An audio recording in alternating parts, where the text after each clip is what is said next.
Hi, my name is Sarah and welcome back to Freshly Read Books. Okay, so we've got a lot to talk about. I just last night finished Real Life by Brandon Taylor, and this book... Okay, so let's start with a synopsis. Real Life is about a young boy, I guess man, college-aged student named Wallace, who is both queer and black. He grew up in Alabama and he's going to school in the Midwest. And it's just really a weekend in his life, and that's it. First of all, I love books that are contained to a very small amount of time, especially ones that are diving really deep into the specifics of a character, the motivations of a character, and you get so much of that in this book. So that was a big win for me, but also there's a lot that Wallace is dealing with because of who he is, and then also he's just recently, or I guess not super recently, a few weeks ago, his father passed away when the book starts, and his friends don't actually know about this. He has friends, but he's not really close to his friends, and he's kind of like this island of a person. But we'll get into all that. You know me, I love the themes. So we have, I think, 5 on the list for today. Yes, 5. We have 5 themes on the list for today that I kind of want to talk through. And before we get into the themes themselves, also the writing style of this book is so good. It is so perfectly up my alley. Literally the first page, I was like, yes, this is the kind of writing I want. Okay, yeah, this is literally the 3rd sentence of the book.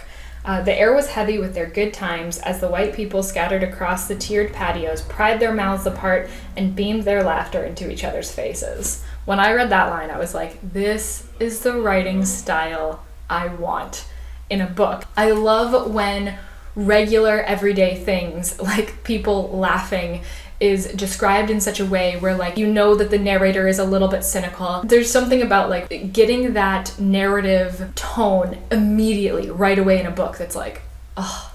And especially when it matches up with something that you like to read. I was here for it. I'm let's be cynical through this weekend of Wallace's life. I'm ready. In addition to that, still talking about the writing style, something really fascinating in this book is that the first chapter is written in past tense, and then the rest of the book is in present tense. So this portion of the book is written in past tense, the rest is in present tense, which I didn't even notice until I was listening to a podcast that Brandon Taylor was on, and I can't remember the name of the podcast, but I'll put it up and it'll be in the description because I totally recommend checking that out. But while listening to that podcast, he said that while he was writing it, he realized that at a certain point, he started writing in a different tense.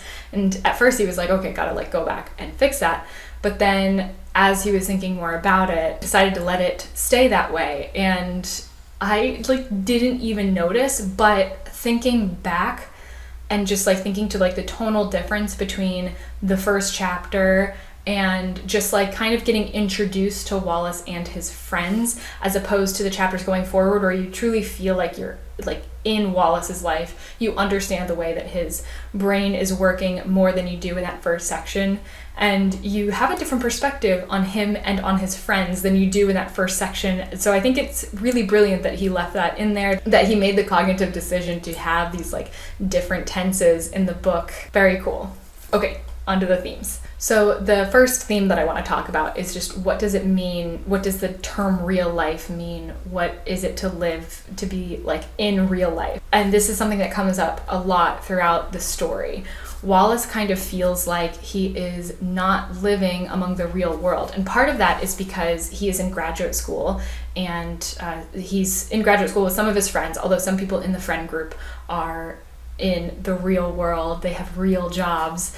And so you get this idea of a difference between those that have stayed in school, they're continuing their education by going to graduate school, which isn't anything to sneeze at, but they feel they're not a part of the real world yet. They feel they're still part of that world of academia, and kind of prolonging their time in that world before they get out into the real world. And Wallace is struggling with the idea of staying in this world of academia and finishing out his degree versus just leaving it and plunging into this real world right away. At one point he says, "I don't think I'll leave. I don't have any skills to live in the real world. But sometimes I'd like to live in it. In the real world, I mean.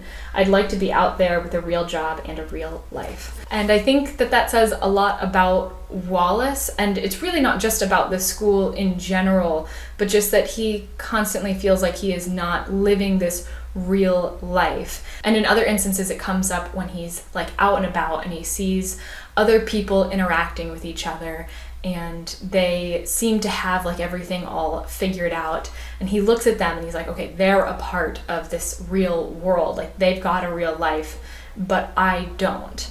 Without really thinking that like each and every individual person has their own insecurities, their own things like going on, that like you never sit and think like, oh, this is real life. Like what I'm doing right now is real life. And I think that that's really the answer that like Wallace is missing, is that and it's talked about throughout the book, that people are just constantly changing all the time. And it's not that once you graduate school and you are working in a regular job that you're all of a sudden a part of this real world, that you're in, that you have this real life. Everybody is constantly trying to figure things out and trying to better themselves. And it would be a really sad state of the world if you thought like, oh, all of a sudden I graduated college, therefore I'm the person I'm meant to be forever now. Like, you don't want that. You want to be ever changing. Like, you want to be able to adapt to new things, new circumstances. If you receive a new set of information that changes the ideas that you had at one point, you would like to be able to change that about yourself.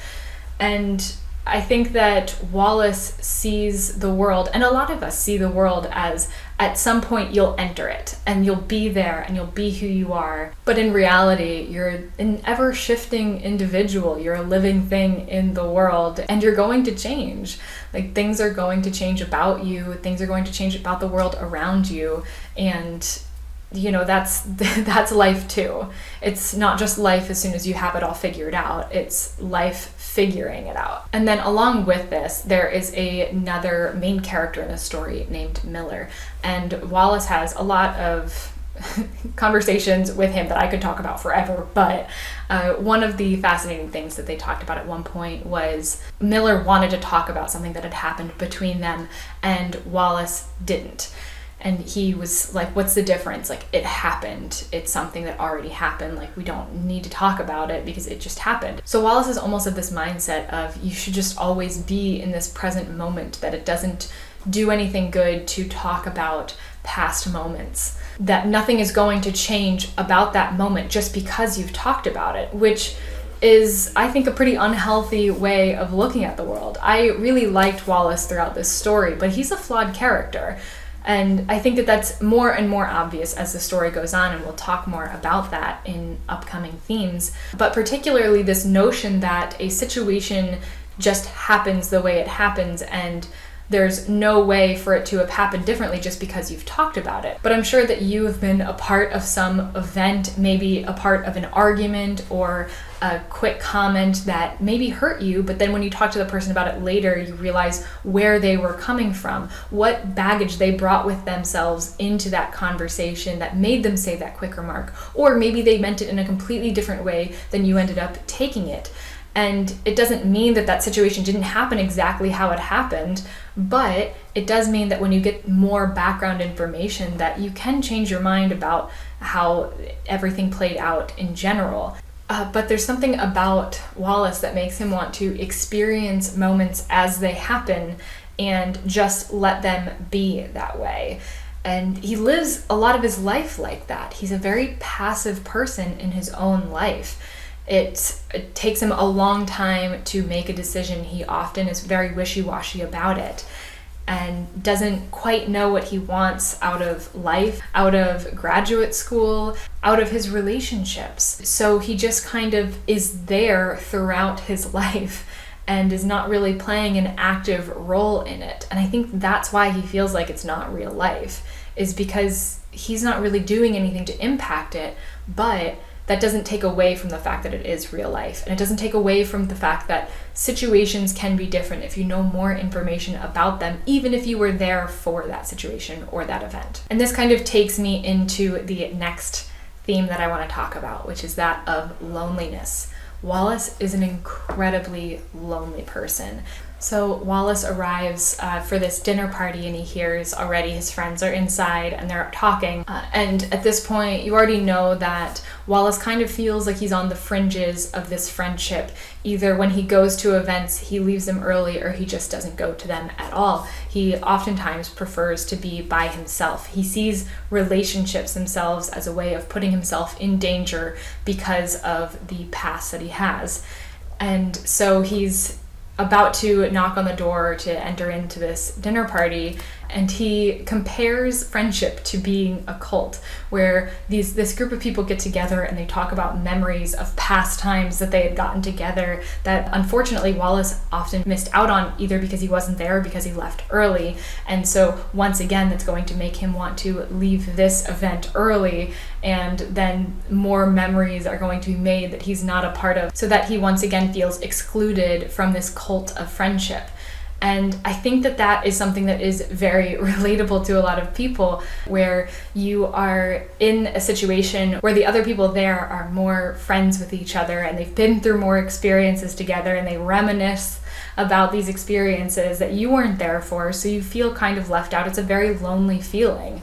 And I think that everybody can kind of relate to that, and poor Wallace feels like that all the time. Like, these are his friends, these are his only friends, and he doesn't really feel like he's in the friendship, but instead he's like out on the fringes of it. And not only that, but his friends kind of criticize him for not coming to more things, for leaving events early, and they think that he's being selfish about it, that he's being stuck up, that he doesn't want to be their friend. And so it's kind of this like forever loop that they're on, where Wallace can never fully feel like he's there. And I think that Wallace does want to join in on this to a certain extent, or not even necessarily that he wants to join in on it, but that he wants to join in on it. Like, there's this moment where he talks about how he doesn't necessarily want to be somebody else, somebody he perceives as having a real life, but that instead he just doesn't want to be himself, because he sees it's people that are not him having an easier time, and they are more able to integrate into this real life that he just kind of watches from the sidelines. Now, while we're talking about the dinner party, now this is a huge theme that's like somewhere like right before the halfway point. It's a big deal, and I think it informs us a lot about Wallace and his friends, but it's not the first time we see them interacting together. We see that in the very first scene of the book. And so this theme I want to call cultural scripts, which was a phrase that was used in that podcast interview with Brandon Taylor, and I really liked it because I think it really sums up what I want to talk about next. So in that opening scene, everyone's kind of hanging out together in the grass by the lake. This is when Wallace has that line about beaming laughter into each other's faces. And I think that gives you like a real visual of how this scene looks, the beaming laughter into each other's faces. So it's during this scene that his friends find out that his father passed away a few weeks ago, and he hadn't told anybody. And they automatically go into, oh my gosh, I'm so sorry, that must have been so terrible for you, like, are you doing okay, all of this, when they don't really realize that Wallace has a very complicated relationship with his father, or did have a very complicated relationship with his father. So it's weird for everybody to be like this must be absolutely devastating for you, because they don't know what the situation is. But it's just like this cultural script that they're following, where when you say something about somebody's like parent, for example, and they're like, oh, actually they passed away, your automatic gut response is, oh my gosh, I'm so sorry for your loss. Like, I had no idea. And while that's just something that is accepted to be the thing to say when you find out that anybody close to anyone has passed away, it's not necessarily always the right thing to say. Like, you have no idea what that person's relationship was with the other person. It could have been like the most toxic relationship in the world, and you're like, oh, you must be so devastated. Like, I'm so sorry for you. So that gives us like kind of a glimpse into a cultural script that I think it's very easy for us to feel uneasy about Wallace's situation. Because we already know as the reader that Wallace had a complex relationship with his father. You already have a feeling that it wasn't the best relationship. So since you go into it already knowing that, when his friends are like, oh my gosh, you must be so sad, you're on Wallace's side, even though likely if you were put into the same situation, you probably would have said the same thing. Would you have pushed him as much to talk more about it? Maybe not. But you probably would have said something sympathetic, trying to empathize with Wallace if he told you that. But because we're from Wallace's perspective, we're like, whoa, man, like, calm down. Like, you have no idea about the situation. But it's just because we have the information that they don't. They're just following a cultural script. This is supposed to be the right thing to say. Now, I think that the whole idea of the cultural script is a great one, and one that continues throughout the story. But somewhere where there is a cultural script lacking, it's almost the cultural script to stay silent, is during the dinner scene. There is a very casual racist comment that is just thrown out like it's nothing, and it's a very awkward situation, but ultimately nobody says anything, and there's just silence. And it's kind of crazy that there's no cultural script for that moment. There should be. Like, that shouldn't be acceptable, it shouldn't be okay, but everybody kind of just stays quiet, and then afterwards are coming to Wallace and being like, oh man, like, I'm so sorry you said that. And of course Wallace, being who he is, and being like, well, yeah, that's what happened though, like, you didn't say anything, like, what good is it to talk about it now? And I think in this particular situation, I do agree with Wallace. I mean, I'm sure that it helps him to know that his friends did see it as something wrong, but it's not helping any more than that. It's kind of just like a consolation prize. Like, yeah, we did care, but we didn't say anything. Like, we just stayed silent. He has this great quote about this type of situation, that there will always be good white people who love him and want the best for him, but who are more afraid of other white people than of letting him down. It is easier for them to let it happen and to triage the wound later than to introduce an element of the unknown into the situation. No matter how good they are, no matter how loving, they will always be complicit, a danger, a wound waiting to happen. This scene was definitely the hardest one for me to read, because I'm positive I've been guilty of similar situations in the past. I don't know, sometimes you have to like kind of confront things about yourself that you don't really want to confront, but it needs to happen. And so I think that having that scene be in this book, and Brandon Taylor even said that it wasn't until he was revising after the first initial writing of the book that he started adding in these racial elements, because realistically this is something that Wallace would be dealing with, especially in the Midwest. But this is real, like this is real life. This does happen in the real world. Okay, so the next thing I want to talk about is selfishness, kind of going for like the exact opposite of what we were just talking about. Because reading this book, you're definitely on Wallace's side, because you're reading it from his perspective. But as I said, Wallace is a flawed character. Like, he does have some things that he struggles with, as do all of the characters in this book. It's not like it's just Wallace by any means. Every character is struggling with something, and every character is a little bit selfish. It is a word that comes up a lot throughout the book. Wallace is accused of being selfish quite a bit, and it does seem like everybody is kind of in their own little world.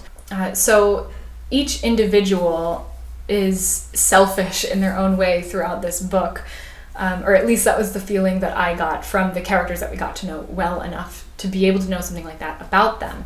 They are very concerned with what is going on in their own life, which is warranted. You're allowed to be concerned about what's going on in your own life. But also, when they're told something sad, like Wallace's dad has passed away, then they need him to open up about it. Like, they need him to be upset so that they feel better about themselves for having comforted him in the first place. They need him to talk about it so that they can say, I was listening. And it's like this weird kind of performative selflessness that is making them be very selfish. And it causes Wallace to have this very like negative view of the world. And it's not just his friends, but like through his life in general. He sees kindness as being an obligation. That's literally a line from the book, that kindness is a kind of debt, and that it is an obligation, where if one person is kind to somebody else, they get kindness in return, which is, again, another very cynical but also selfish way to look at the world. But Wallace himself is not innocent of being selfish. He's also a selfish individual, and I really like the way that this is portrayed through the book, because at the beginning he's called selfish by people that, like, you don't really care about their opinion. Some of his friends call him selfish throughout the book, and each time you're like, no, he's not. Like, he's not selfish. Like, you guys are selfish, but you're living in Wallace's mind. You get to see his thoughts. You get to know what he is thinking. So, of course, knowing all that background information, it's easier to see him as not being such a selfish human being. But towards the end, you get somebody else calling him selfish, whose opinion I would say that I respected a little bit more in the situation. And it's maybe because Wallace is closer to her, but seeing Wallace be called selfish by this character is like whoa, okay, actually, maybe he is kind of selfish. And then you start like viewing the entire book from that new lens. And I'm not necessarily saying like he's this big terrible guy because he's selfish. Literally everybody in the book is selfish. And also I think that inherently that time in your life is almost a time to be selfish.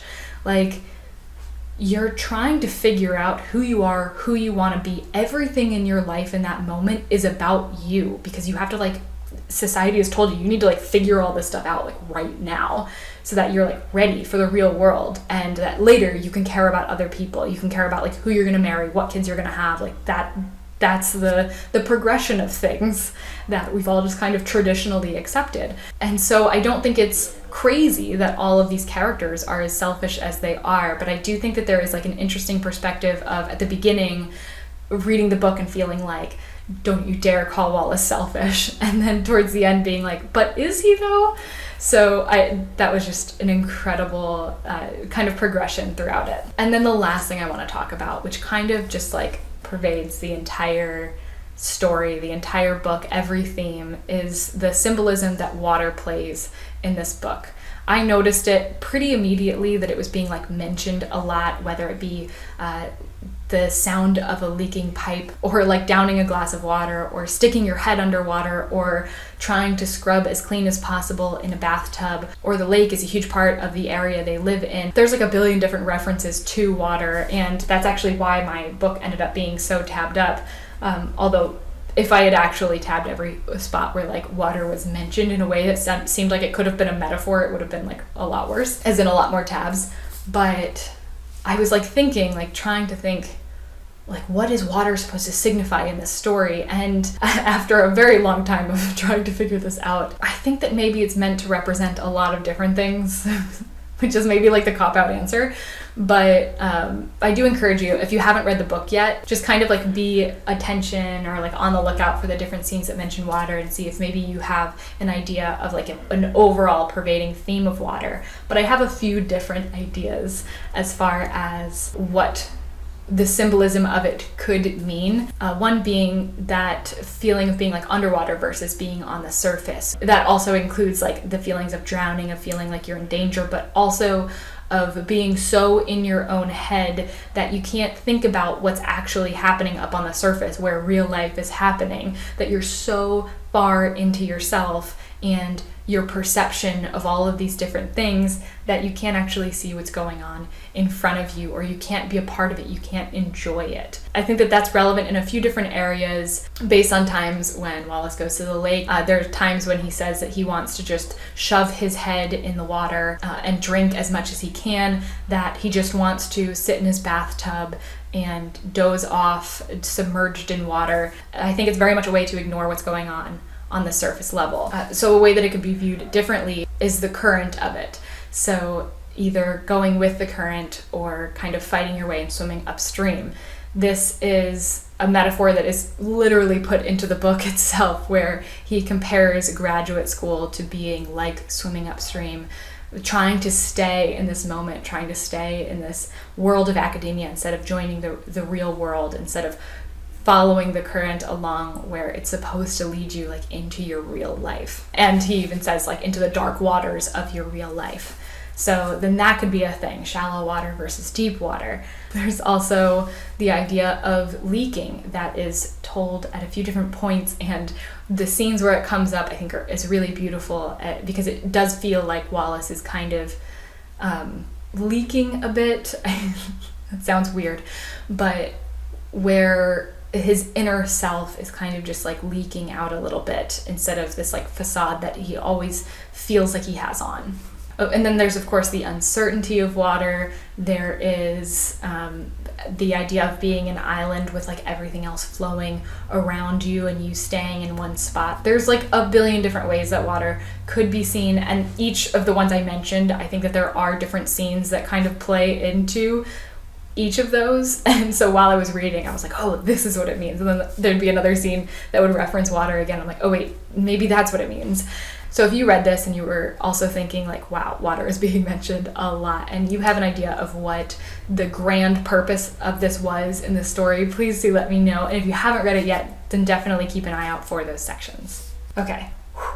I could talk about this book forever, but I wanted to keep it to those 5 things. Those were my favorite things reading through the book that I noticed, but I'd love to hear your thoughts on what you thought of real life. And also now we get to talk about my little ranking system, my prediction system. So first of all, my personal preference, how I would rank the books that I have read so far. We ended with Burnt Sugar up at the top, and then Shuggie, Bain, and then Such a Fun Age. I think that Real Life just barely sneaks up above Shuggie, Bain. I think it would be my second favorite so far from the Booker Longlist, right behind Burnt Sugar. I still love Burnt Sugar to death, but this is a solid second place for me right now. As far as my predictions for the shortlist, do I think Real Life could make it? Yes, I do. I think it's very possible that this will make it to the shortlist. I would say it's more likely than not likely. Once again, I don't know anything. This is my first Booker that I'm following, but I would not be surprised if Real Life made it onto the shortlist, which is different than what I originally said in my original predictions video. So in that video, I said that Real Life would probably be one of my top favorite books. So I listed 5 books that I thought would be one of my favorites. I think that it's very possible that could stay the case unless I like absolutely love all the other books. I think it's possible that this could end up in that top 5. And then I also made a prediction on what would be on the short list, and I did not include the Real Life. I think at this point I would, but of course it depends on what the other books are and how I feel about them. So still have quite a ways to go, a lot of reading to do. But thank you so much for watching this video. If you enjoyed it, please do consider subscribing, and I will see you in the next one. Bye.